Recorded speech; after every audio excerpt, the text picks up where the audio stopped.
Supreme court ने UGC के 13 जनवरी 2026 के नए नियमों पर तत्काल प्रभाव से रोक लगा दी है। चीफ जस्टिस ने सख्त टिप्पणी करते हुए कहा है कि आजादी के 75 साल बाद भी समाज जाति से मुक्त नहीं हो सका है। अदालत ने माना है कि UGC promotion of equity regulation 2026 के प्रावधानों में अस्पष्टता है और इसके दुरुपयोग की आशंका है। कोर्ट के आदेश के बाद कहीं खुशियां मनाई जा रही है तो कहीं आंदोलन की तैयारियां की जा रही है। लेकिन असली सवाल यह है कि क्या यह मुद्दा समाज से जुड़ा है या वोटों की राजनीति से? इसमें जनहित का भाव है या समाज को तोड़ने की ताकत? इसी मुद्दे पर विस्तार से चर्चा करेंगे आपके favourite talk show to the point में।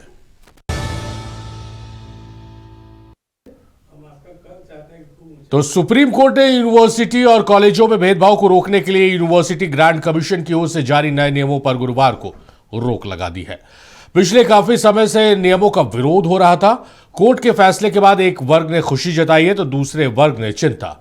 इसके अलावा मुद्दे को सियासी बनाने की कोशिश भी जारी है।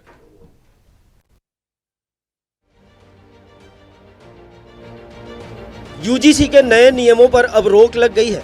सुप्रीम कोर्ट ने हाल ही में लागू हुए यूजीसी इक्विटी नियमों पर रोक लगा दी और कहा कि भारत की एकता सभी शैक्षणिक संस्थाओं में दिखनी चाहिए।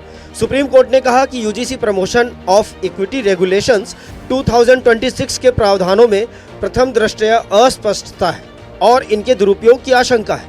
कोर्ट ने सुझाव दिया कि विशेषज्ञों की एक समिति इन नियमों की खामियों को दूर करने पर विचार कर सकती है। इस फैसले पर कई लोगों ने खुशी जताई और कोर्ट का आभार जताया। देश की सर्वोच्च अदालत ने फैसला दिया, रामलला का भव्य मंदिर बन गया। देश की सर्वोच्च अदालत का जो भी आदेश होगा वो तो खुशी की बात है।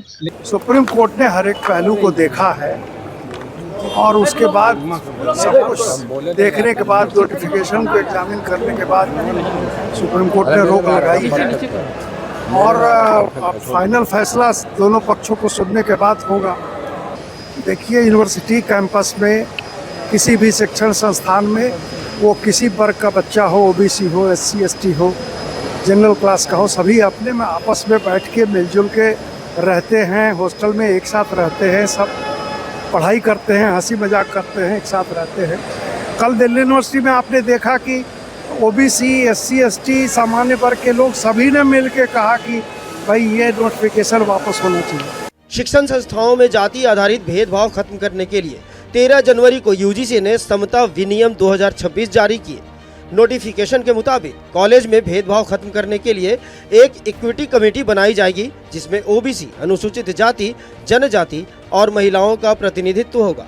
कांग्रेस नेता दिग्विजय सिंह के नेतृत्व वाली शिक्षा संबंधी संसदीय समिति ने यूजीसी से इन नियमों की सिफारिश की थी जिसमें ओबीसी को भी इस दायरे में लाया गया है, लेकिन इस कमेटी में सामान्य वर्ग को शामिल नहीं किया गया है। इसी वजह से इसका विरोध हो रहा था। अब कोर्ट के आदेश के बाद तमाम नेता इस मुद्दे पर नपी तुली प्रतिक्रिया दे रहे हैं।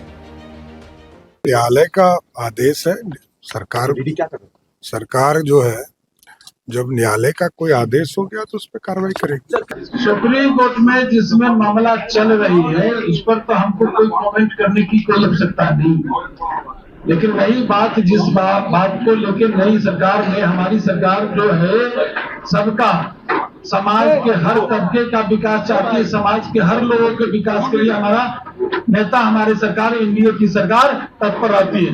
यूजीसी बिल कोर्ट में गया है ताकि वहां पर व्यापक इस पर विचार हो सके। कोर्ट की तरफ से सभी पक्षों से बात करके जो एक सही, संतुलित और संरक्षित समस्या का समाधान होगा, कोर्ट उसको करेगा। सभी पक्षों को अपनी राय रखने का मौका मिलेगा और मुझे लगता है संविधान सम्मत ही फैसला होगा। एक बड़े वर्ग को इसमें अपनी चिंताएं दिख रही थी और एक भ्रम की स्थिति और आशंका की स्थिति बनी हुई थी।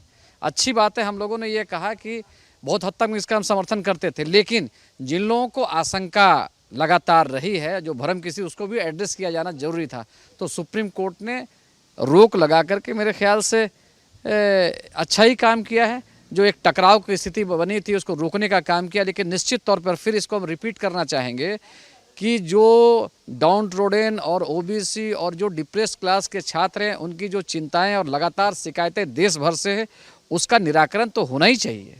परेशानी की बात यह है कि सुप्रीम कोर्ट की दखल के बावजूद ये मुद्दा शांत नहीं हुआ है।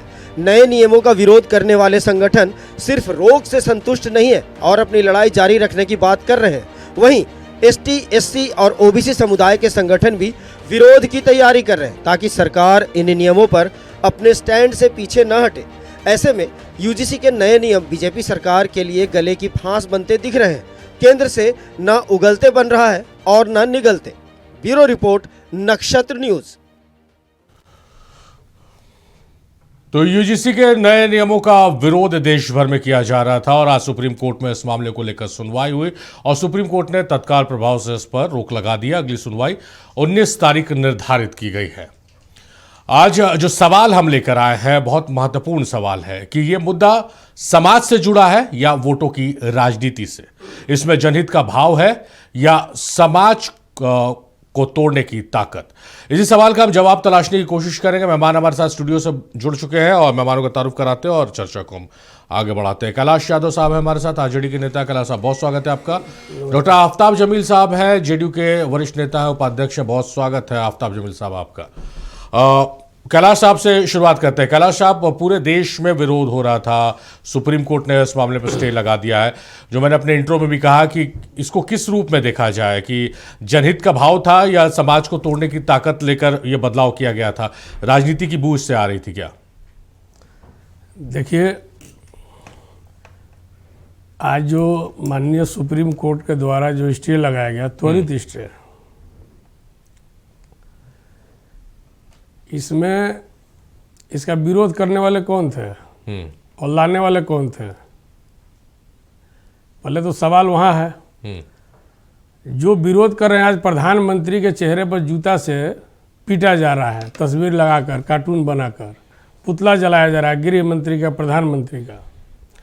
भारत सरकार के केंद्रीय शिक्षा मंत्री 2 दिन पहले आकर बोले कि जो विषय लाया, जो रेगुलेशन एक्ट है, इसमें किसी भी तरीके से कोई भेदभाव नहीं किया जाएगा।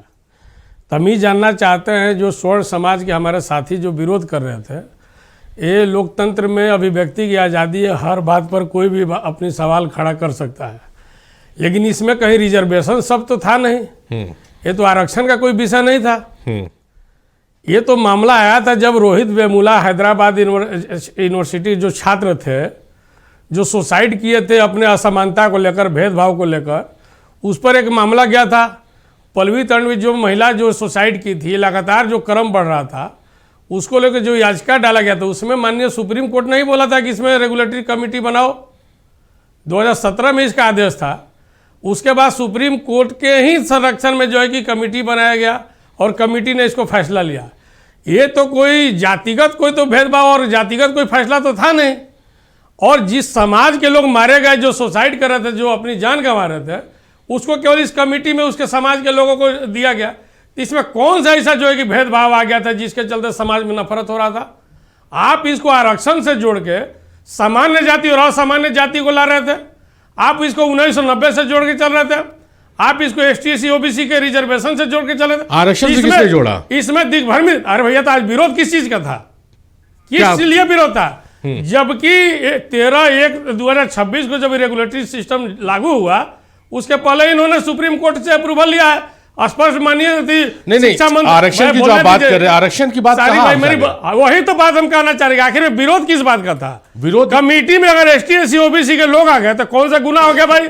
90% जिसकी आबादी है, उसके समाज को जो है कि उसके साथ में दोषारोपण किया जा, शोषण किया जा रहा है, उसके स्टूडेंट मारे जा रहे हैं, सुसाइड कर रहा है समानता के खिलाफ में। तो उसके चलते अगर कोई कमेटी में उनको जगह दे दिया गया कि बोर्ड में जो है कि इनका भी विचार सुना जाएगा, इसकी बात आएगी तभी कोई, इसमें विरोध का क्या सवाल था? इसमें कौन सा किसका हक छीना जा रहा था? आशंका कि मेरे साथ अन्याय हो जाएगा। आशंका तो बहुत कुछ चीज का हो सकता है। एसटी, एससी एक्ट भी बना हुआ है, उसमें भी आशंका आप कर सकते हैं। तो इसको नियम को बदल दीजिए। तो जो लोग विरोध कर रहे हैं, जो लोगों ने कहा, कोर्ट ने भी तो वही कहा। मेरी बात सुन लीजिए, कोर्ट ने भी तो वही कहा ना। सुनिए, जो व्यक्ति, यही सुप्रीम कोर्ट ने आदेश किया था, जो 13 तारीख को जो जारी हुआ, सुप्रीम कोर्ट के न्यायाधीश ने जो है कि अनुमति दिया था, तब भारत सरकार ने इसको लागू किया, इस व्यवस्था को, रेगुलेशन व्यवस्था को। ये जो विनियम आया 2025, अब इसको किसने? सुप्रीम कोर्ट के आदेश पर किया। और वही सुप्रीम कोर्ट के जब उस वर्ग के जब चीफ जस्टिस जहां बैठे थे, उन्होंने आते थे तुरंत स्टे कर दिया कि भेदभाव की बात करते हैं। भेदभाव का आप इसी से देखिएगा। एक देश का प्रधानमंत्री, एक राज्य का मुख्यमंत्री बोलता है कि बटोगे तो कटोगे, ये भेदभाव नहीं था? ये भेदभाव था कि नहीं? मैं पूछना चाहता हूँ इस पर कहाँ स्वतः संज्ञान लिया गया? तो ये जो है कि इस पर बहुत सा विषय है। एक समाज को खुश करने के लिए आप निर्णय नहीं ले सकते। ये समाज का मामला नहीं था, ये बहुउपयोगी निर्णय था, कदम था, हम स्वागत करते थे इसका। ये समता संवर्धन की बात थी, इसमें कहीं ना कहीं जो है कि चूक हुआ है, जल्दबाजी हुआ है। पहले बात करनी थी, समझनी चाहिए थी सरकार के लोगों से, उसके बाद अगर कोई न्यायालय इस पर निर्णय लेता तो हम स्वागत करते। लेकिन कहीं ना कहीं इंसाफ और अन्याय का विषय है, ये जारी रहेगा, ये रुकने वाला नहीं है। चलिए राजेश जी का रुख करते हैं। राजेश गुप्ता हमारे साथ जुड़ गए हैं। राजेश जी, बहुत स्वागत है आपका, राष्ट्रीय ओबीसी मोर्चा से हैं। राजेश जी, कल ही हम लोग चर्चा कर रहे थे और आज सुप्रीम कोर्ट का जो फैसला आया, किस रूप में आप लोगों का फर्स्ट रिएक्शन क्या है इसको लेकर? देखिए, जो कमेटी ने जो निर्णय दिया था उसमें अस्पष्ट और पारदर्शी नहीं था कि किस तरह से जो है डिफाइन किया जाएगा कि आपके ऊपर अत्याचार हुआ है। अत्याचार की कोई रूपरेखा नहीं थी। 2012 में और अर्जुन सिंह की कमेटी ने ये डिफाइन किया था कि कैसे क्या करेंगे तो उसमें जो है क्या आपको सजा होगी और उसको क्या अत्याचार माना जाएगा, लेकिन इसमें कुछ नहीं था। दूसरी बात ये थी है कि अब कमेटी में जो रखे जाएंगे, कौन लोग रखे जाएंगे, किस तरह के लोग रखे जाएंगे, क्या उनकी जो है कैसे डिफाइन की, वो कुछ भी नहीं था। तो मेरा मांग है कि वो तो है ही। दूसरी बात है कि ये कहा जा रहा है कि अगड़ी जातियों का उस कमेटी में नहीं है भागीदारी, तो आशंका उनको हो गया कि हमारे ऊपर कोई अत्याचार हो सकता है या हमें निर्णय अच्छा नहीं मिल सकेगा, मेरे पक्ष में नहीं आएगा। तो अब सवाल मैं यहां खड़ा करता हूं कि हम अभी जो है माननीय जज जो जिन्होंने आज जो है इस पे स्टे लगाया, क्या मेरे समाज से हैं? मैं भी ये सवाल खड़ा करूं कि ये जो मेरे समाज से नहीं है, इसलिए ये जो है हमारे प्रति जो है नहीं निर्णय दिया है। क्योंकि पहले भी ओबीसी से संबंधित, एससी से संबंधित जो मामले होते हैं वो बैताल खाते में पड़े होते हैं। आज 69,000 शिक्षक की बहाली उत्तर प्रदेश में हुई थी, जिसमें लगभग 8,000 ओबीसी और एससी का जो है सीटों का घोटाला हुआ है। वो हर जगह जो है ये कहा गया कि नहीं उनके साथ अन्याय हुआ हो। राष्ट्रीय पिछड़ा वर्ग आयोग ने कहा, इलाहाबाद हाईकोर्ट ने कहा और सुप्रीम कोर्ट में ये मामला जो है ये अभी भी पेंडिंग में है। साल भर तक जो है लगातार वहां प्रदर्शन वहां के उत्तर प्रदेश के छात्रों ने किया, लेकिन वो संज्ञान क्यों नहीं ले रही है कोर्ट, न्यायालय? ये मध्य प्रदेश में 27% आरक्षण के लिए जो है वहां मामला लटका हुआ है, छत्तीसगढ़ का मामला लटका हुआ है। जब सरकार ने जो है सो आगे बढ़ा दिया है, तो हमारे मामले पर क्यों नहीं होता है? तो मैं ये सवाल खड़ा क्यों नहीं कर सकूं कि हमारे जज भी वहां होने चाहिए और ये जो कॉलेजियम सिस्टम को समाप्त करके और ये एनजेसी राष्ट्रीय न्यायिक आयोग के माध्यम से जो है जजों की नियुक्ति हो, मेरी ये मांग है। और निश्चित ही ये दूसरा पक्ष ये है कि सरकार ने इस अपना पक्ष मजबूती से नहीं रखा और बहुत जल्दी सारा कुछ हो गया। और ये हमारे बड़े भाई माननीय कह रहे थे कि ये सुप्रीम कोर्ट के निर्देशानुसार ही यूजीसी को उन्होंने जो है निर्देश दिया था कि आप पायल तड़वी और रोहित वेमुला की जो घटना घटी उसमें न्यायालय में लोग गए तो ये कहा कि यूजीसी आप एक अच्छा कानून बनाओ। और उसके बाद 2025 का मामला है कि न्यायालय ने फिर कहा सरकार को, कहा केंद्र सरकार को कि आप जो है इसे सशक्त और मजबूत कानून बनाएं जिससे जो है ऐसा जो है घटना नहीं हो सके यूनिवर्सिटी में। आज वही माननीय न्यायालय ने इस तरह का फैसला दिया, मैं क्या सोचूं? ये तो मतलब कैलाश साहब और राजेश जी, आप लोगों ने एक दूसरा ही राग छेड़ दिया। मतलब मुझे समझ नहीं आ रहा है इस पे सवाल क्या लूं मैं। खैर, आप सवाल उठा क्या रहे हैं? यूजीसी रेगुलेशन पर बात कर रहे हैं आप, तो आप और जो राजेश जी बोल रहे हैं कि भाई हमारे समुदाय से एक सप्ताह पहले जिस सुप्रीम कोर्ट के जज का अनुमति पर मामला आया, आज उसी सुप्रीम कोर्ट के चीफ जस्टिस ने उसको स्टे लगा दिया। मतलब ये तो बहुत अजीब है कि कहीं से इंसाफ नहीं मिलता है तो लोग कहते हैं कि कोर्ट में आपको हम देख लेंगे, कोर्ट से इंसाफ की उम्मीद। कई राज्यों में रिजर्वेशन का मामला लटका हुआ है, तो इस पर तो माननीय सुप्रीम कोर्ट ने न्याय नहीं थी, संज्ञान नहीं लिया और इस पर ये नहीं बोला कि भेदभाव हो रहा है। तो ये बहुसंख्यक आबादी जो 90% है उसके साथ भेदभाव हो रहा है कि नहीं हो रहा है? एक बात और मैं कहना चाहूंगा कि माननीय न्यायालय ने कहा कि जातिवाद नहीं है या नहीं होना चाहिए, नहीं होना चाहिए, ठीक है, लेकिन हो रहा है उसको रोक कैसे लगे?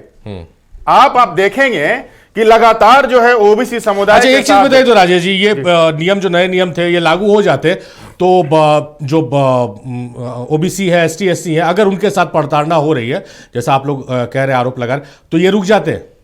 देखिए, कभी भी सारा जो 100% नहीं होता है, उसमें रुकावट आती, लोगों में भय होता कि अब हमको पुरानी जो हमारे जो पूर्वजों ने की है हम वैसा आप कुछ नहीं कर सकेंगे, ये उनके अंदर भय होता और वो नहीं करते। और ये क्या था, ये कि इसमें कोई बहुत बड़ा जो है ऐसा थोड़ा कुछ हुआ, क्योंकि उनके संरक्षण में बहुत सारे हैं, जितनी यूनिवर्सिटीज में है, फैकल्टी हो उनके या चांसलर हो, वाइस चांसलर, सारे रजिस्ट्रार हो, सारे तो अगड़ी जाति के लोग हैं। तो फिर जो है उनको किसी तरह का संशय होने की बात नहीं थी, कोई डरने की बात नहीं थी। हमें डर है ना कि हमारे मुख्यमंत्री, माननीय पूर्व मुख्यमंत्री अखिलेश यादव जी को जातिवादी के नाम पर उनके घर को धुलवाया गया। हम तो जान रहे हैं कि हम जातिवादी से पीड़ित है। अभी जो है मध्य प्रदेश में एक चुटिया रखने से हमारे यादव समाज के जो है उनकी चुटिया काट दी गई, वो कही गई कि नहीं ये बाद में जो है कथा कहने लगेगा। वहीं पर जो है कथा कहने वाली हमारी एक साहू समाज की लड़की को फिर जो है वहां एक कुर्मी समाज की लड़की के साथ जो है अभद्र व्यवहार किया गया, उन्हें गाली गलौज की गई। यहाँ उत्तर प्रदेश में जो है एक यादव समाज के जो है उनको मुंडन करा दिया गया, मूत्र से जो है उसको वो किया गया, शुद्धिकरण किया गया। क्या हो रहा है? लगातार चारों तरफ घटनाएं घट रही हैं, माननीय न्यायालय को पता नहीं चलेगा जातिवाद नहीं हो रहा। चलिए 10 सेकंड में सारी एक बात बोलना चाहूँगा। ये जो यूजीसी रेगुलेशन एक्ट जो बना है ना, इसमें जितने भी समिति के चेयरमैन रहते हैं सब उस यूनिवर्सिटी के वाइस चांसलर होता है। और आपका जो आज देश में जो स्थिति है वाइस चांसलर की यूनिवर्सिटी के, उसमें 95% जो है कि अपर क्लास के लोग हैं। तो जो चेयरमैन सर्वोपरि होता है, आप एक केवल मेंबर बनाए थे एसटी एससी ओबीसी के लिए, तो आपको बर्दाश्त नहीं हुआ, जबकि आपके साथ में कोई इसमें अन्याय, कोई भेदभाव नहीं है। आप इसको जाति से जोड़ दिए, सामान्य जाति से जोड़ दिए, स्वर्ण समाज को जोड़ दिए, रिजर्वेशन का इशू ला दिए, और जितने देश के साधु संत महंत से लेकर जितने अपर क्लास के लोग हैं, एक सुनियोजित तरीके से मामला को भड़काएगा। और केवल 2 जगह, उत्तर प्रदेश के लखनऊ में और बिहार के पटना में थोड़ा विरोध हुआ। ये 1990 जैसा बीपी सिंह जब प्रधानमंत्री थे, जो रिजर्वेशन लाया गया था, 50% आरक्षण दिया गया था एसटी एससी, उस जैसा तो यहाँ पर कोई विवाद, कोई माहौल तो खराब नहीं था। लेकिन एक प्लांटेड जो है कि पहले से तैयारी करके करवा के ये स्टे करने का एक साजिश था, जिसमें वो लोग सफल होने। उत्तर प्रदेश बिहार की आप तब तस्वीरें नहीं देख रहे, रांची में विरोध हुआ, कई आईपीएस आईएएस ने रिजिग्नेशन दे दिया। झारखंड में एक भी रिजिग्नेशन दे रहा है और महिला मंडित कर रहा है मुख्यमंत्री का। कल ना कैलाश जी सवाल उठा रहे ना, तो जवाब सुनने की भी हिम्मत रखिए। कल रांची में भी मशाल जुलूस निकला। अरे कौन रिजाइन दिया बताइए ना। रांची में आप जो बोल रहे हैं रिजाइन की बात नहीं, आप कह रहे हैं ना कि उत्तर प्रदेश लखनऊ में और बिहार की पटना में आंदोलन हो, तो आंदोलन देश भर में हुआ है। खैर, बहरहाल आफ्ताब जमील साहब का रुख करते हैं और हमारे साथ प्रणव कुमार बब्बू जी जुड़ गए हैं स्वर्ण समाज के सहयोग समिति से। बहुत स्वागत है आपका। और आफ्ताब जमील साहब भी हमारे साथ। आफ्ताब जमील साहब किस रूप में देख रहे हैं, क्योंकि इस फैसले के, कोर्ट के फैसले को आने के बाद अब बीजेपी के जो सत्ता पक्ष के सांसद है वो भी कह रहे हैं कि जल्दीबाजी में लाया गया था ये। देखिए सारिफ भाई, निश्चित रूप से अभी मैं सुन रहा था भाई कैलाश जी और राजेश जी अपने अपने दुख व्यक्त कर रहे थे, और मैं समझता हूं कि ये जो मामला है, ये मामला कोर्ट जा नहीं था। ये निर्णय आया, अब वो जल्दबाजी में आया या बहुत सोच समझ के आया।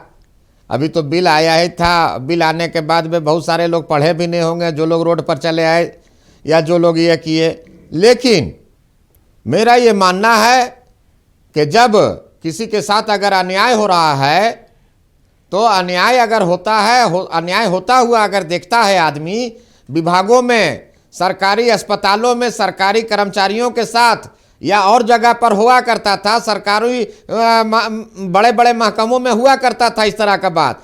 लेकिन ये अछूत था विश्वविद्यालयों और महाविद्यालयों से।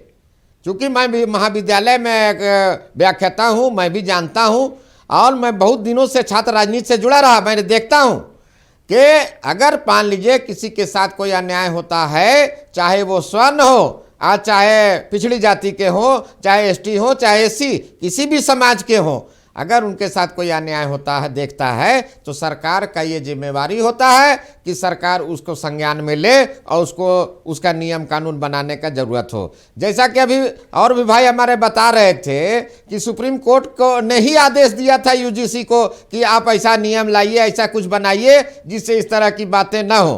तो भाई अगर मान लीजिए कि ये जो मामला सामने में आया है, आज धरना प्रदर्शन जुलूस पूरा देश जो जल रहा है, जलने की स्थिति में आ गया, तो क्या सुप्रीम कोर्ट के ऊपर में जो लोग अब आज उंगली उठाने का काम कर रहे हैं, क्या सुप्रीम कोर्ट को इसमें संज्ञान नहीं लेना चाहिए था? जिस सुप्रीम कोर्ट ने बोला कि यूजीसी को बना, तो क्या यूजीसी भगवान है क्या कि अपने तरह से बना देगा? तो उस तरह का निर्णय अगर आया है तो उस तरह के निर्णय के खिलाफ में सुप्रीम कोर्ट ने दिया है। अभी 19 तारीख को फिर सुनवाई बाकी है। तो अगर इन्होंने सुप्रीम कोर्ट के ऊपर में जो सर्वोच्च न्यायालय है देश का, जिस पर इन लोगों को भरोसा नहीं है, तो ये लोग तो विरोध करने वाले लोग हैं, ये लोग विरोधी लोग हैं। कांग्रेस, आरजेडी और लैंड, ये जितने लोग हैं, ये लोग, इन लोगों का काम है खाली किसी तरह से व्यवस्था को बदनाम करना। आज केंद्र सरकार, मान लीजिए यूजीसी ने जो इस तरह का निर्णय लाया, तो आपको देखना चाहिए था, महीना, 2 महीना, 6 महीना तक देखना चाहिए था कि हाँ भाई इस तरह का मामला जो आया है, क्या स्वर्ण वालों के साथ अन्याय नहीं होता है क्या?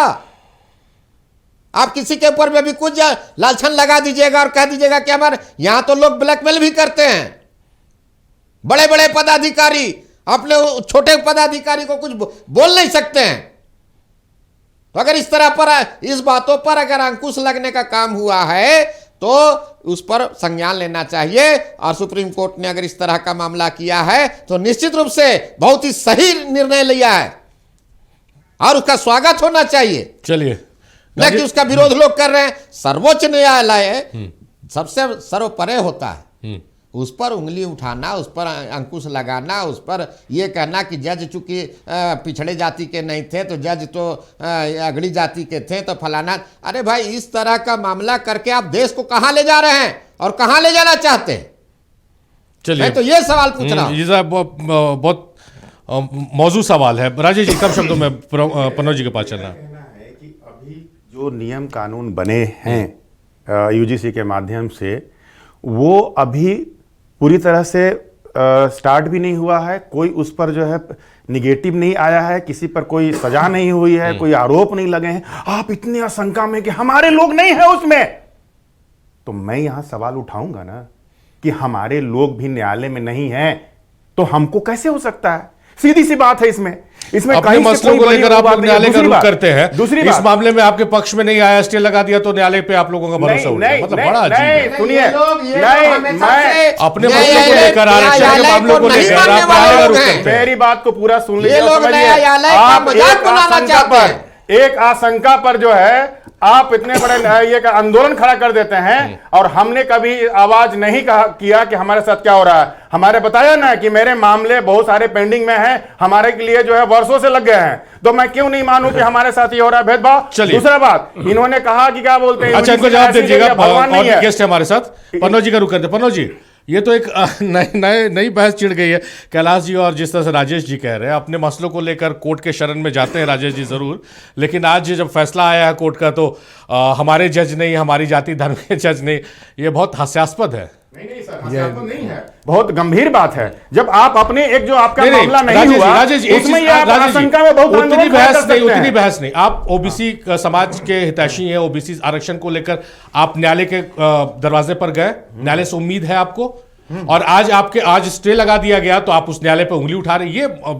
ये डबल स्टैंडर्ड है, डबल स्टैंडर्ड नहीं, आप ऐसे नहीं कर सकते हैं। हम हमारे साथ जो घटना घटित हो रहा है, हम आपको दिखा रहे हैं, और मैं ये भी आईना दिखा रहा हूं। राजेश जी, मैं सुनिए ना, मैं आईना दिखा रहा हूं, प्लीज। मैं आईना दिखा रहा हूं कि जो लोग आंदोलन किए, पूरे बहुत बड़ा खड़ा किए, इस आशंका पर कि हमारे वहां नहीं है, इसलिए हमारे पास कुछ हो सकता है, जबकि बाकी बताया इन्होंने कि यूनिवर्सिटी का जो हेड होता है वही उसमें होंगे, और सब अगड़ी जाति के हैं। आपको इतना भय है और आप जो उसको नहीं मान रहे हैं, और हमारे तो वहां है ही नहीं, तो हम कैसे करें? ये सवाल है। मैं किम कर्तव्य विमूढ़ हूं, मैं क्या करूं? मैं ये नहीं कह रहा हूं कि नहीं मानूंगा।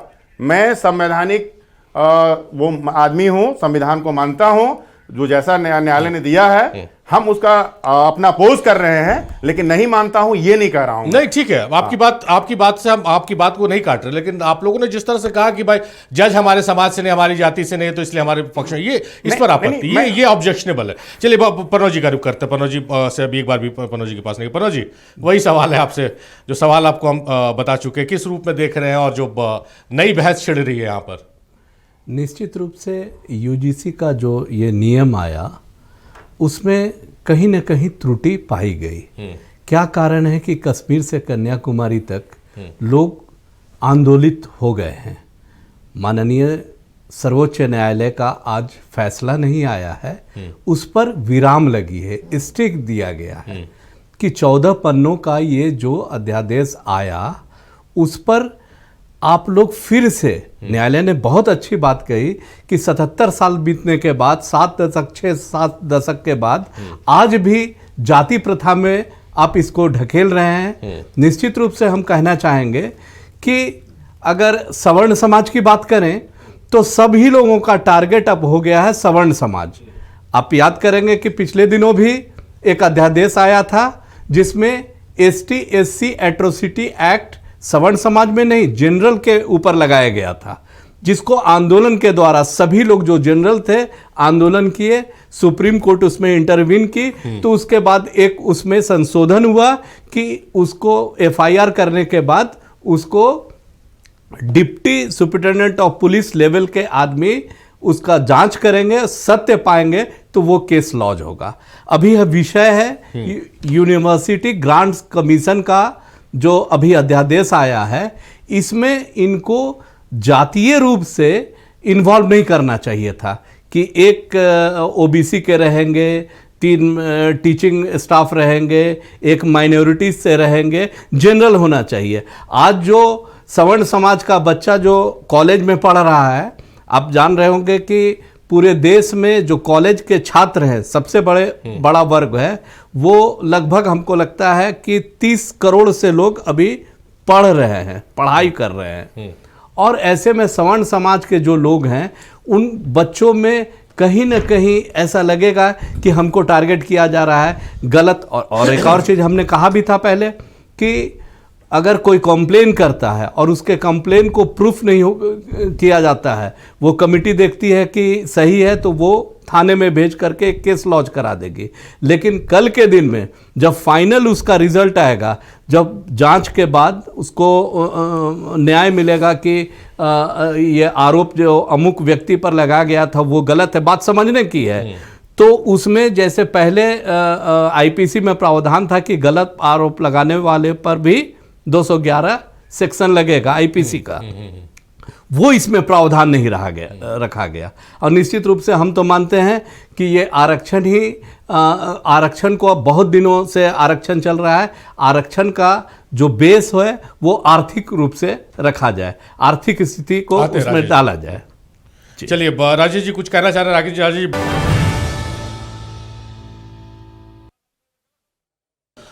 तो चलिए, सुप्रीम रोक लगी है। UGC के नए नियमों के खिलाफ देश भर में आंदोलन किया जा रहा था, सुप्रीम कोर्ट में सुनवाई हुई है, सुप्रीम कोर्ट ने स्टे लगा दिया है। 19 मार्च को इस मामले की अगली सुनवाई है और इसी मामले पर हम चर्चा कर रहे हैं। हमारे साथ मेहमान बने हुए हैं, मेहमानों का रुख करते हैं। और कैलाश जी बहुत सारा कुछ अपने पास रखे हुए डाटा, उनको बहुत कुछ कहना है। जी कैलाश जी, कोई सवाल नहीं, आप कहीं आपको नहीं, डाटा का सवाल नहीं है, आप जो सवाल उठे हम उसका जवाब देना चाहते हैं। आपने भेदभाव की बात बोला, तो भेदभाव बाबा साहब अम्बेडकर को भी हिंदू महासभा ने जो है कि पुतला दहन करके 100 यात्रा निकाल दिया था। यही जो देश के हमारे प्रथम कानून मंत्री थे और जो संविधान निर्माता थे, ये भेदभाव नहीं था क्या? दूसरा जो है कि अभी हमारे सूर्यकांत साहब के पहले जो चीफ जस्टिस थे उनको खुलेआम जूता फेंका गया, वो भेदभाव नहीं था। वो किस जाति से थे? अगर वो शेड्यूल कास्ट से नहीं रहते तो उन पर जूता नहीं फेंका गया रहता। ये सवाल है कि नहीं है? बताइए, भेदभाव ये नहीं दिख रहा है, ये भेदभाव है कि नहीं है? इस पर कहाँ स्वतः संज्ञान लिया गया? क्या इस पर कार्रवाई हुई? बताना चाहिए था। तो देश के जनता के सामने 90% आबादी को आप एक जाति से जोड़ के चले, ST SC OBC का केवल मेंबर बन गया तो उसके लिए बखेड़ा खड़ा हो गया। ये कोई रिजर्वेशन का मामला है क्या? आरक्षण का मामला था? केवल कमेटी में मेंबर बनाया गया, जबकि उसके समिति का अध्यक्ष वाइस चांसलर होंगे, उस यूनिवर्सिटी के स्वयं वाइस चांसलर होंगे। अब वाइस चांसलर कौन है? सब अपर क्लास के लोग हैं, मैक्सिमम लोग। तो इस पर आप जाति से जोड़ के, देश के हमारे आदरणीय प्रधानमंत्री हैं, आप उनको तेली समाज कह के उनके पुतला पर जूता से मार रहे हैं और फोटो दिखा रहे हैं। गृह मंत्री जो है कि आपको क्या बोलते हैं ओबीसी समाज से हैं, और उनको जो जैन समाज है उनको आप जो है कि पुतला खड़ा करके जला रहे हो, जूता से पीट रहे हैं, और उनके जाति को आप जो है कि बता रहे हैं। ये भेदभाव नहीं है, इसी का डर है। आज भी 77 साल की बात जो माननीय हमारे चीफ जस्टिस ऑफ इंडिया ने, हमारे आदरणीय सम्मानित जो मुख्य न्यायाधीश ने कहा कि 77 वर्षों से आज भी है ये इशू, इससे आप इनकार नहीं किया जा सकता है। इसको रोकने के लिए कोई ठोस कानून, ठोस व्यवस्था जरूर बनता है, लेकिन इम्प्लीमेंट नहीं होता है। इस पर सवाल है, और इस सवाल है तो हम लोग बोलेंगे। अभिव्यक्ति की आज़ादी है, ये लोकतांत्रिक देश है, हमको बोलने का संविधान ने हमको नियम, कानून दिया है, व्यवस्था दिया है। इस पर सवाल, इस पर भी उठना चाहिए। एक राज्य का मुख्यमंत्री उत्तर प्रदेश का खुलेआम बोलते हैं बटोगे तो कटोगे। कौन सी भाषा है, कौन सा संविधान में दिया गया बताइए? और देश के प्रधानमंत्री, यही भारत सरकार का कमेटी लाया है, केंद्र सरकार लाया है, केंद्र का शिक्षा मंत्री परसों स्टेटमेंट दिया है। आप सारी चीज को नजरअंदाज किया, जबकि सुप्रीम कोर्ट के आदेश पर ही रेगुलेटरी कमेटी बनी और ये मामला आया, और सुप्रीम कोर्ट ने इसको अप्रूव किया, उनके जज ने, और उन्हीं के सुप्रीम कोर्ट के चीफ जस्टिस ऑफ इंडिया आज जो स्टे लगाए, तो सवाल नहीं होगा इस पर। किस कानून के तहत जो कि अप्रूवल दिया गया बताना चाहिए।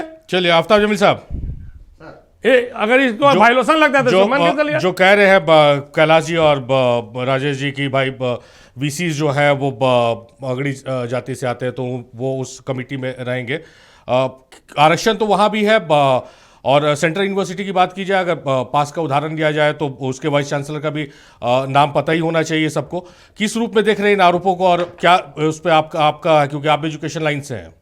देखिए, मेरा ये साफ मानना है शरीफ भाई, ठीक है कैलाश जी या राजेश जी, ये लोगों की भी अपनी मजबूरी है, ये लोग अपना बयान करते हैं, कोई मजबूरी नहीं है, लेकिन मेरा ये मानना है कि अगर कहीं पर भी किसी चीज़ का कोई वायलेशन हो रहा है तो उसको तो संज्ञान में लेना ही होगा ना, और देश को चलाना है।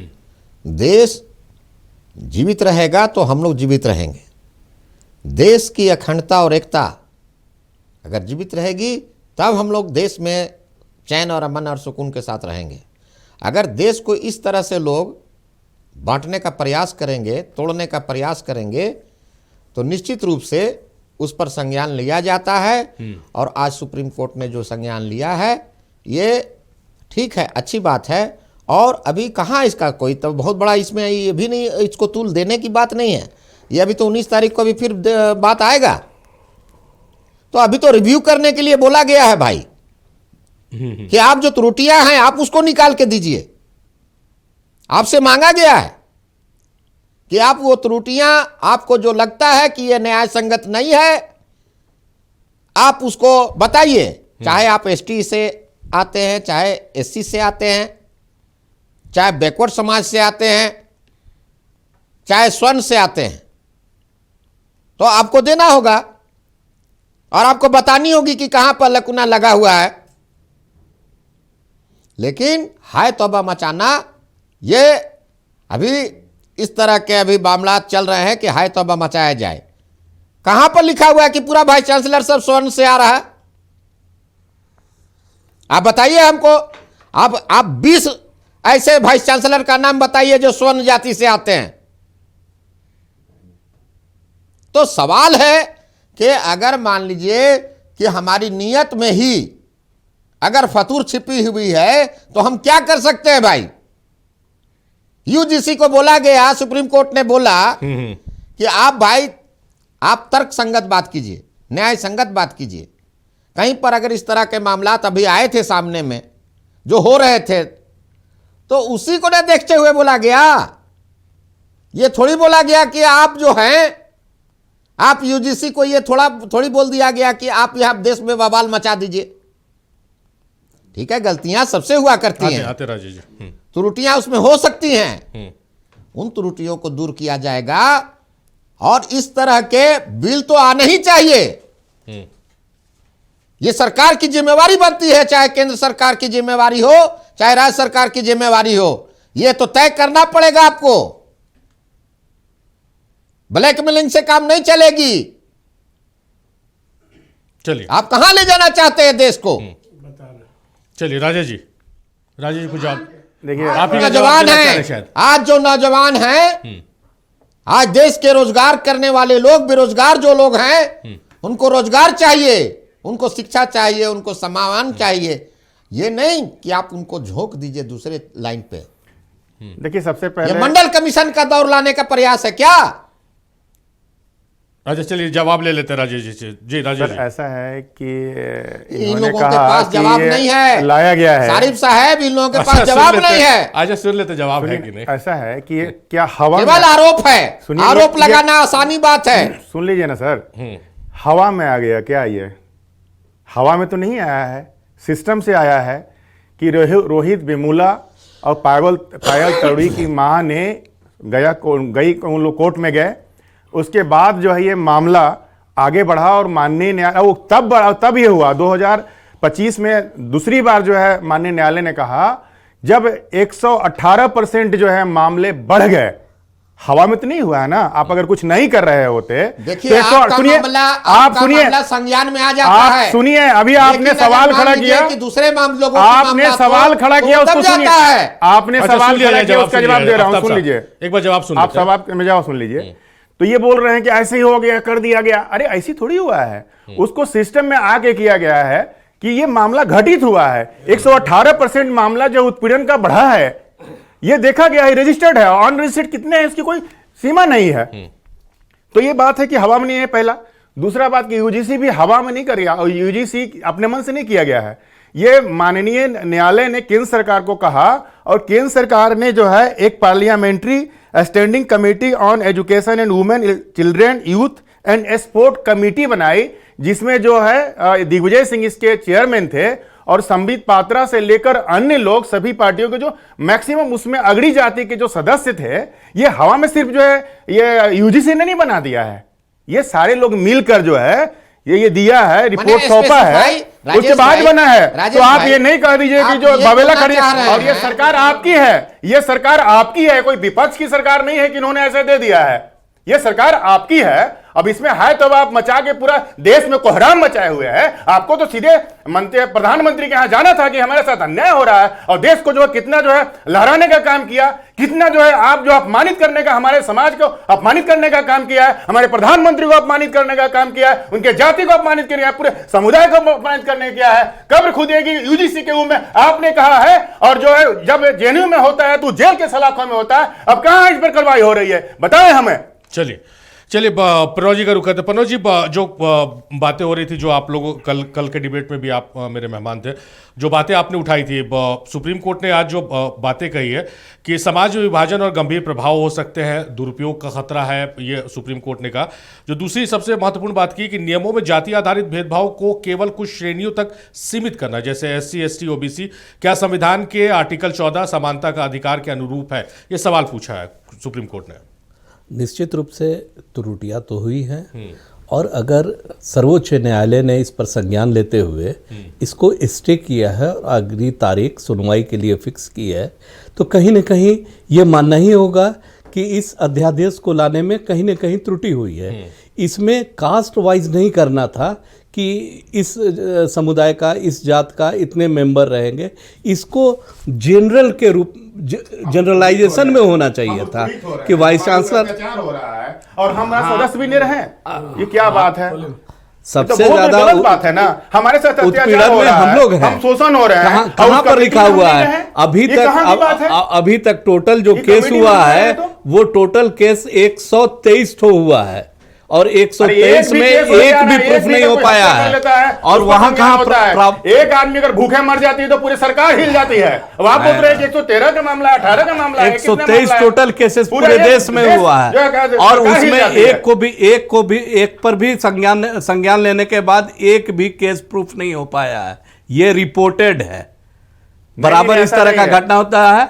ऐसा नहीं और विश्वविद्यालय में छात्र पढ़ते हैं, विश्वविद्यालय और कॉलेजेस में जो छात्र पढ़ते हैं वो पूर्ण रूप से शिक्षा के प्रति समर्पित रहते हैं।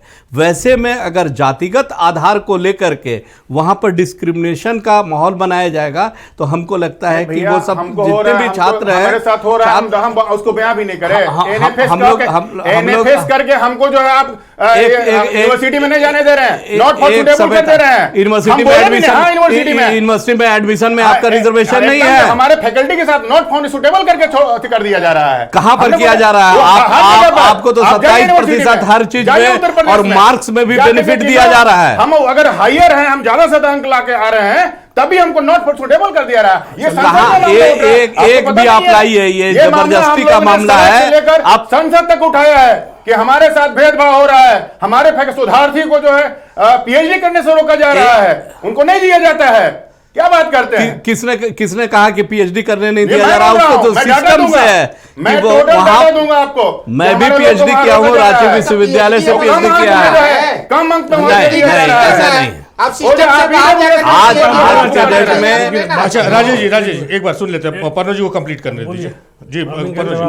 निश्चित रूप से डिस्क्रिमिनेशन बिटवीन द स्टूडेंट्स नहीं होना चाहिए। छात्रों के बीच में जिस समय ये बीज बो दिया जाएगा, हम लोग भी राजनीति किए, छात्र राजनीति किए, रांची कॉलेज से लेकर के रांची विश्वविद्यालय तक। हमारे मित्र बगल में बैठे हुए हैं, कभी हम लोग पूछने का भी प्रयास नहीं किए कि कौन आदमी संतोष है तो किस जात का है। सिर्फ हम लोग छात्र हुआ करते थे। अब आप इसके द्वारा इसको डिस्क्रिमिनेट कर रहे हैं, अलग अलग ग्रुप में बांट रहे हैं। से पैदा हो जाएगी। पढ़ाई से ज्यादा ध्यान आज के छात्र और छात्राएं तो इसी पर लगा देंगे। उनका जो फोकस होगा वो सब्जेक्ट मैटर पर नहीं होगा, उनके क्लास के टीचर्स को सुनने का नहीं होगा। उनका हो जाएगा कि मेरे बगल में बैठा हुआ किस कास्ट का है, किस जाति का है। अरे वाह, अब माननीय सर्वोच्च न्यायालय ने इस पर स्टे किया है तो कहीं ना कहीं त्रुटि है और उसमें संशोधन की आवश्यकता है। जहां तक आप कह रहे हैं कि आंदोलन की बात है, लोग नेता के ऊपर आरोप लगा रहे हैं या कुछ कर रहे हैं, तो ऐसे दिग्भ्रमित लोग हैं। निश्चित रूप से एक प्लेटफॉर्म पर आकर के हम लोग लोकतांत्रिक ढंग से, हम लोग सवर्ण समाज से आते हैं, लोकतांत्रिक ढंग से हम लोग लड़ाई करेंगे। हम लोगों का एक ही मांग है कि आरक्षण का आधार कम से कम नौकरी में और नामांकन में आर्थिक रूप से होना चाहिए। आर्थिक रूप से जो दबे हुए हैं, किसी भी जाति वर्ग से आए, उनको उनका जो रिजर्वेशन पैटर्न है वो आर्थिक आधार पर किया जाना चाहिए। कैलाश जी कुछ जवाब देना चाह रहे हैं? देखिए, हम प्रणव भाई बहुत अनुभवी व्यक्ति हैं और सभी समाज के साथ में रहते हैं, उन्होंने वर्णन भी किया। EWS 10% दिया गया था इसी सरकार के द्वारा। पूरे भारत में एक भी व्यक्ति ने इसका विरोध नहीं किया, स्वागत किया गया। सुन लीजिए, स्वागत किया गया।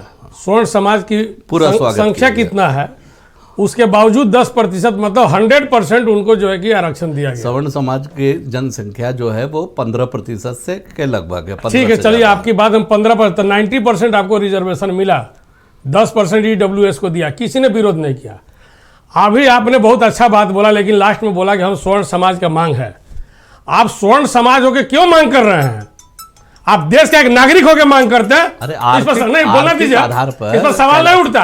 दूसरा चीज है, आप स्वर्ण और इसको ओबीसी और बैकवर्ड और दलित बांट दिए। अगर यूजीसी में कमेटी बनाया गया तो एसटी एससी ओबीसी मेंबर, ये बताइए कि कल अगर कोई कमेटी बनती है तो उसमें कौन कौन मेंबर हैं? उसको जाति से आप जोड़ कर रखिएगा कि धर्म से जोड़ कर रखिएगा कि कैसे जोड़ कर रखिएगा? आपको पता ना पड़ेगा। आप क्यों बार बार जाति से जोड़कर चलना चाहते हैं? अगर जाति से जब जोड़िएगा तो आपको सामना करना पड़ेगा, क्योंकि ये सताए हुए लोग हैं और अभी भी सताए जा रहे हैं। अभी पिछले साल जो है कि अभी हमारे मित्र राजेश जी ने बताया कि उत्तर प्रदेश के सबसे बड़े राजनीतिक परिवार के लड़के जो पूर्व मुख्यमंत्री रहे हैं, नॉमिनेशन के बाद एक मंदिर में गए तो मंदिर को धुलवाया गया, उनका घर खाली करवाया तो आ गया। तो भेदभाव यहाँ नहीं है क्या? ये छात्रों की बात हो रही है, विषय है यूजीसी के नाम से। दूसरा नंबर, जो पल्लवी जो लड़की जो सुसाइड की, जिसकी जान गंवा, कौन जाति से थी आपको बताना पड़ेगा। उसके बाद तो ये मामला सामने में आया, नहीं तो यूजीसी में सब तो विषय कोई था नहीं। तब सुप्रीम कोर्ट ने इसको संज्ञान लिया और गंभीरता से बोला कि इसको रेगुलेटरी कमेटी बनाओ। और स्टैंडिंग कमेटी में भेजो। इसको भारत सरकार ने अप्रूवल दिया, भारत सरकार के बाद सुप्रीम कोर्ट ने बोला इसको ओके किया, और फिर 4 दिन के बाद आप विरोध करवा दिए। स्वर्ण समाज होके साधु संत महात्मा बोले सनातन का विरोध है। सनातन का विरोध है, ये हिंदू जाति का विरोध है। हिंदू जाति है कि धर्म है, बताइए? सनातन का विरोध है। विषय का छात्र पूर्व गवर्नर विश्वविद्यालय कॉलेज और छात्रों के बीच का बात था कि सनातन का विरोध है। भारत देश इसके लिए स्वर्ण समाज ताली पीट रहा है। देश के प्रधानमंत्री अगर पिछड़ा जाति से नहीं रहते, तेली नहीं रहते, तो आप उनके पुतला पर जूता से नहीं मारते। आप साबित कर दिए कि पिछड़े हमारे सामने कुछ नहीं है। जब जब तुम हमारे सामने सवाल उठाओगे तो ऐसा ही जूता से पीटाओगे। आपने साबित कर दिया। एक आदमी किसी ने माफी मांगा प्रधानमंत्री का पुतला पर जूता मारने पर? बताइए, आप उस पार्टी से बिलोंग करते हैं, उससे आप समर्थक आप उसके हैं। किसी बीजेपी ने माफी नहीं मांगा। सवाल नहीं है देश के लिए, बहुत बड़ा सवाल है। इसलिए हम स्टे पर सवाल नहीं उठा रहे हैं, सिस्टम पर सवाल उठा रहे हैं। सिस्टम के साथ अन्याय हो रहा है, न्याय होना चाहिए। और इस न्याय अन्याय के खिलाफ जब जब कोई कदम उठाया जाएगा तो हम अभिव्यक्ति की आजादी के तहत अपनी बात को रखेंगे। इसी देश में जो है कि मुंह पर पेशाब किया जाता है खुलेआम जाति पूछ के। अगर छोटा जाति आदिवासी समाज का नहीं रहता तो मध्य प्रदेश में बीजेपी का नेता उसके मुंह पर पेशाब नहीं करता और उसका वीडियो बनवाता है। बाहर देश सवाल नहीं उठेगा। चलिए राजेश, इसी चीफ जस्टिस ऑफ इंडिया, इसी सुप्रीम कोर्ट के अभी पूर्व में 1 महीना पहले उनको जो है कि जूता फेंक दिया गया भारत सदन में। क्या सवाल नहीं उठेगा? वहां भेदभाव नहीं था, वहां समानता नहीं था। समता संवर्धन की बात होगी, हम इसका समर्थन करते हैं और देश कभी सहिष्णु नहीं रहा है। ये सवाल है देश के लिए। चलिए, इसमें कुछ बोलने का नहीं है। माननीय सर्वोच्च न्यायालय ने स्टे अगर दिया है और कमेंट पास किया है कि आज़ादी के 7 दशक के बाद भी जातिगत आधार पर इस देश को झोंका जा रहा है, इस पर संज्ञान लेने की जरूरत है। और इस अगली सुनवाई हम लोग अखिलेश यादव अगर पिछड़ा नहीं रहते, यादव नहीं रहते तो उनको जाके मंदिर नहीं धोया जाता, उनका घर का नल दरवाजा नहीं कमाया जाता। ये तो साबित कर दिए। राजेश जी जी सर बोलिए। देखिए, जो आरक्षण की बात में बराबर जो है आर्थिक को लाई जाती है, बड़ा हास्यास्पद बात है। आर्थिक रूप से आप ले रहे हैं और हमको जो है हमारा हिस्सा है। ये कोई भीख नहीं है, ये मेरा संवैधानिक अधिकार है। सामाजिक रूप से, शैक्षणिक रूप से जो समाज पिछड़ा है उसको मुख्य धारा में लाने का रिप्रेजेंटेशन है, प्रतिनिधित्व है। ये कोई आर्थिक उन्नयन की योजना नहीं है। ये जो आपको मिला है संविधान के विरुद्ध मिला है। इसलिए हमको इसलिए मिला है कि हमारा जो है कार्यपालिका हो, न्यायपालिका हो या अन्य क्षेत्रों में पत्रकारिता विधायिका जहां भी कहिएगा, हमारी प्रतिनिधित्व नहीं है। उस प्रतिनिधित्व को बढ़ाने के लिए, ताकि हमारे साथ कोई अन्याय नहीं हो, कोई जो है परेशानी ना हो, हमें विकास हो, इसके लिए प्रतिनिधित्व का मामला है। और अगड़ी जातियों का जो है आप हर संस्थानों में देखेंगे, उनको 70, 80, 90 न किसी में 100% तक भी जो है इनका प्रतिनिधित्व है। तो इन्हें तो मिलने की, वो आर्थिक आधार पर मिलने की कोई बात ही नहीं थी। ये गलत हुआ है, लेकिन उसके गलत का भी हमारा समाज जो है इसने विरोध नहीं किया। अब मेरा ये कहना है कि जब आपको 100% लगभग मिल गया है तो आपको भी हमारे साथ आ जाना चाहिए, हमारे साथ आकर बोलना चाहिए कि नहीं, ये राष्ट्रीय ओबीसी मोर्चा जो आंदोलन कर रहा है पिछले कई वर्षों से, 14% आरक्षण झारखंड में मिल रहा है, उसको 27% तो मंडल कमीशन के तहत मिल जाना चाहिए था। अब तो सब जनसंख्या अनुपात में मिल जाना चाहिए। इसलिए मिल जाना चाहिए कि ये जो है अनुसूचित जाति जनजाति को उनकी आबादी के अनुसार आरक्षण मिल गया है, हमको भी लगभग मिल गया है, ओबीसी को नहीं मिला, चलो हम भी धक्का देते हैं। तब ये समझ आ जाता कि आप भी हमारे लिए जो है सोचते हैं, आप हम बड़े भाई हैं, आप आगे बढ़ गए हुए हैं, हमारे लिए भी सोचिए ना। तो ये आप कर नहीं रहे हैं। आप उसमें भी हमें जो मिला है उसे भी आप उसमें गड़म गड़प करना चाह रहे कि नहीं, इस आधार पर होना चाहिए। आपको संविधान को भी पढ़ना चाहिए कि संविधान की क्या कहना है कि सामाजिक पिछड़ेपन क्या होता है, उसको जानिए। सामाजिक, सुन लीजिए सर, 1 मिनट। सामाजिक पिछड़ेपन, 10 सेकंड। सामाजिक पिछड़ेपन क्या होता है कि हम कितना भी बड़ा हो जाए, हम अगर पिछड़ा है तो हमारे घर धुलवाया जाता है, हमारे चोटी काटी जाती है, हमारे जो मूत्र से वो किया जाता है, ये सामाजिक पिछड़ेपन है। और इसको दूर तभी हो जाएगा जब हमको समुचित प्रतिनिधित्व तो मिल जाएगा। इसलिए जो है आप ये बात कभी ना आप कहें कि हमको आर्थिक रूप से हो जाना चाहिए। चलिए आफ्ताब साहब, कम शब्दों में 30 सेकंड में वाइंड अप कॉल आपसे लेंगे। देखिए, केंद्र सरकार के द्वारा जो बिल लाया गया वो एक सिचुएशन था और सिचुएशन के आधार पर उसने यूजीसी को किया कि भाई आप इसके लिए कि तैयारी कीजिए। रहा सवाल कि कौन क्या बोल रहा है, इस पर हम लोगों को नहीं जानना है। हम लोग को जानना है कि देश को सही दिशा और दशा देना, किसी के साथ कोई भी जाति, कोई भी धर्म, किसी के साथ कोई अन्याय ना हो। आज जो ये लोग हाय तौबा मचा रहे हैं, ये अपने दिल पर हाथ रख करके सोचें कि ये लोग सही बोल रहे हैं। नीतीश कुमार का राजनीतिक जन्म ही आरक्षण से हुआ है। नीतीश कुमार के राजनीति मंडल कमीशन से उनकी पहचान बनी है। आप मान लीजिए, देखिए आप उसके खिलाफ क्या बात करेगा? बिल्कुल आपके बोलने से जनता दल यूनाइटेड का क्या? एनडीए की सरकार, देखिए आप एनडीए की सरकार ने जो निर्णय लिया है वो निश्चित। चलिए समय समाप्त हो गया। राजेश जी बहुत शुक्रिया, पन्नू जी बहुत शुक्रिया, आफ्ताब जमील साहब बेहद शुक्रिया, कैलाश जी बेहद शुक्रिया, आप लोगों ने अपना कीमती वक्त नक्षत्र न्यूज़ को इस डिबेट को दिया है। मेरे साथ टू द पॉइंट में फिलहाल इतना ही। देखते रहिए।